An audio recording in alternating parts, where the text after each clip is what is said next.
సోదర మహాశయులారా, ఇలా హృదయాలు జయించినటువంటి వ్యక్తి ప్రపంచంలో మరొక వ్యక్తి లేనేలేరు. ప్రవక్త వారి కన్నా ముందు ఎవరూ పుట్టలేదు, ప్రళయం వరకు ఎవరూ పుట్టబోరు కూడాను.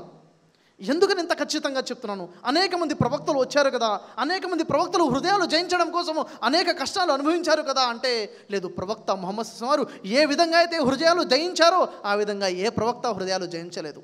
ఉదాహరణకి మరియం కుమారుడైనటువంటి ఈసా అలైహిస్సలాం విషయాన్ని మనం చూసుకున్నట్లయితే, ఈసా అలైహిస్సలాం వారి యొక్క పూర్తి యొక్క సువార్త కాలాన్ని మనం పరిశీలిస్తే, వారి సువార్త కాలంలో దాదాపుగా 70 మంది వారిని విశ్వసించినట్టుగా మనకి ఆధారాలు కనబడతాయి. వారిలో నిక్కచ్చిగా నిలబడినటువంటి శిష్యులు కేవలం 12 మంది. మరి ఆ 12 మంది యొక్క విశ్వాసాన్ని మనం పరిశీలించినట్లయితే, వారు ఎంతగా యేసువారిని ఇష్టపడేవారు, యేసువారి కోసం ఎంతగా పరితపించేవారు. ఆ 12 మంది శిష్యుల్లో ఒకడైనటువంటి ఇస్కరియోతు యూదా కేవలం 30 నాణ్యాల కోసము శత్రువులకి యేసువారిని పట్టించేస్తాడు. అతని హృదయంలో యేసువారి ప్రేమ కన్నా 30 నాణ్యాల ప్రేమ ఎక్కువైపోయింది. ఎవరా ఇస్కరియోతు యూదా?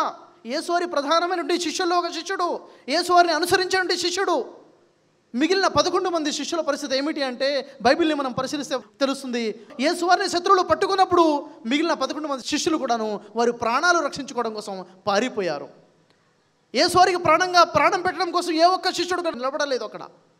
మహాప్రవక్త ముహమ్మద్ వారి యొక్క శిష్యుల యొక్క వైనాన్ని చూసుకున్నట్లయితే, మహాప్రవక్త ముహమ్మద్ వారి శిష్యులు కవిత్వాల రూపంలో, పాటల రూపంలో ఈ విధంగా పాడేవారు. ఏమని?